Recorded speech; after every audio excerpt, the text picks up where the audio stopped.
And a very good morning, everyone, from very rainy Sussex this morning. It's late autumn, or mid-autumn, I guess. It's kind of getting on for the tail end of October. This video should have gone out last week, but I couldn't do this little 5-minute sort of intro-y bit because I'd managed to lose my voice having caught a cold. But everything's back to normal now, and today I want to finish the little series that I've done on what to expect when you use your Seestar. And I did one on Nebulae, one on Galaxies, and this one's on star clusters.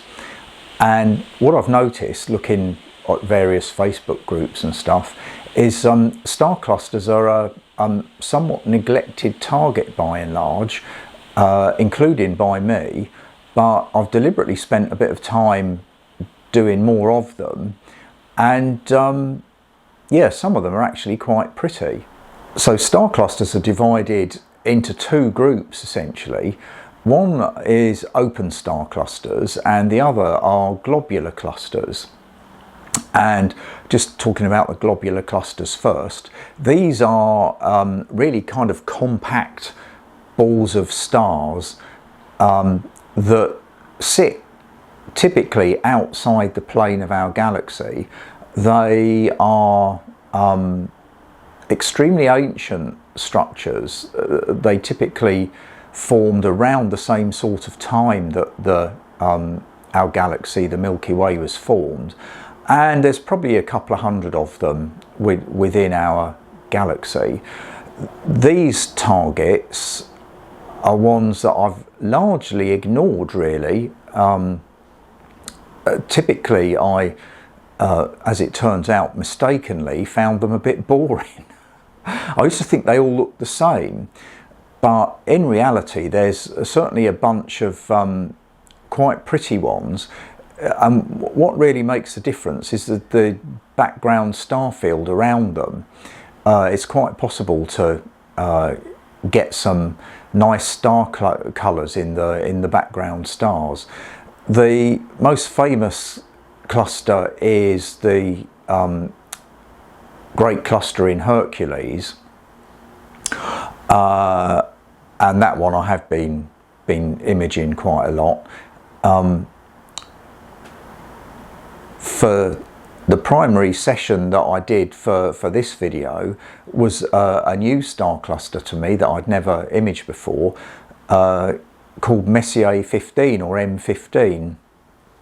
And when I was at the Hurst-Monceau Astronomy Festival, the end of August, early September, I was camped up next to a young lad and his dad, and their favourite globular cluster was M15, and I had a little look at it visually through their scope and determined that I was going to come back and do a picture of it. The other type of star cluster, the open star clusters, are a kind of sort of loose collection of stars. They all formed at the same time out of the same sort of gas cloud. And some of them form quite pretty patterns. And I've got my favourites of those, which I'm going to show at the end of the video. The most famous one is probably the Seven Sisters, which is visible to the naked eye just above the constellation Taurus. It's quite a bright patch. But there are a whole bunch of others. Now, open star clusters are typically quite young, by which I mean a few million years old. And the stars within them are not particularly very gravitationally attracted to each other. So these will, as time goes by, gradually spread out. With the Seven Sisters, you can still see the kind of bluey gas out of which the star cluster formed, but in general they're just like a scattering of stars. And again, initially there's loads of these things, and I wasn't really looking to image them very much. What I have started doing with the Seestar, which has got quite a wide field of view, is some of these star clusters are quite close to nebulae and other galaxies, and it's possible to frame both within the same shot. So the Bubble Nebula, for example, you can get Messier 52 within the same shot. One of my favourites is a star cluster called Nebulae 15, which is generally thought of as the heart of the Heart Nebula. It's a star cluster that sits right in the middle of the Heart Nebula, and that looks really pretty if you bring the star cluster out as well as the nebula. And it is possible to crop it right down and get a close-up image of the heart of the heart. I did do this, and it worked. I was quite happy with it. I could do with a lot longer integration time on it, and my image looks okay on the phone, but probably wouldn't stand much more than being enlarged on like a laptop screen. But nonetheless, you know, it's possible to mix star clusters with other deep sky objects. Another one is if you image the Fireworks galaxy, there's another open star cluster nearby which has got an NGC number, and you can get both in the same field of view. So that's often what I do in order to you know, get a more interesting picture rather than just a kind of loose collection of stars. There's mixed messages on the internet and in user Facebook groups and stuff as to how long integration time you should use for star clusters.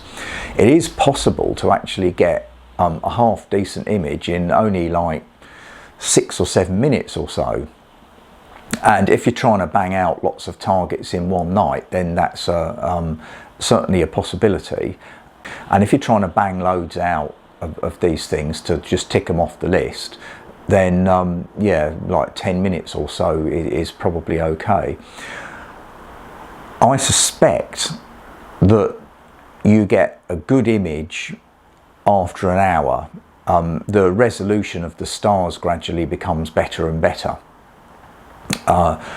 Maybe 2 hours is the max you'd want to do with a star cluster, because you're not trying to bring out typically faint gas, with the exception of the Seven Sisters, or Pleiades as it's otherwise known. And the stars themselves are usually quite bright, so you know, I'm not convinced there's much benefit to be had doing 3 hours or something. But if you look on the internet, you'll see all sorts of pictures, anything from 3 minutes up to a couple of hours typically. I usually spend somewhere around the 40 minutes to 1 hour mark up to now, and next year I'm planning on picking a handful of my favourites and taking much longer on them. The ones you see at the end of this video will be those probably that I target to do a much longer exposure time on next year.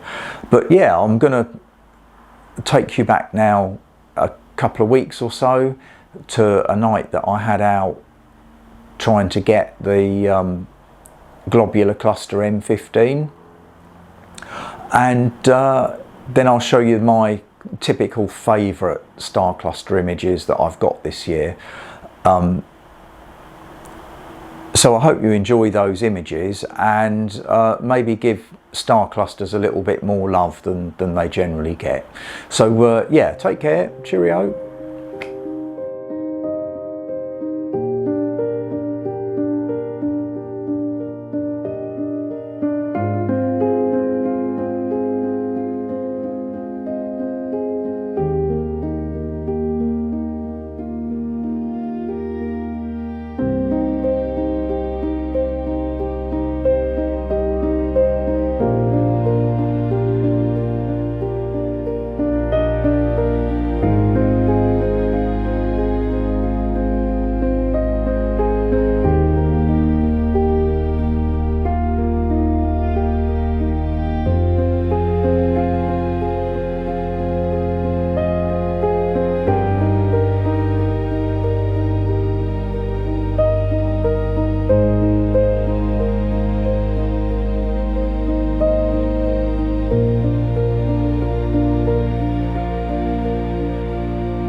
you.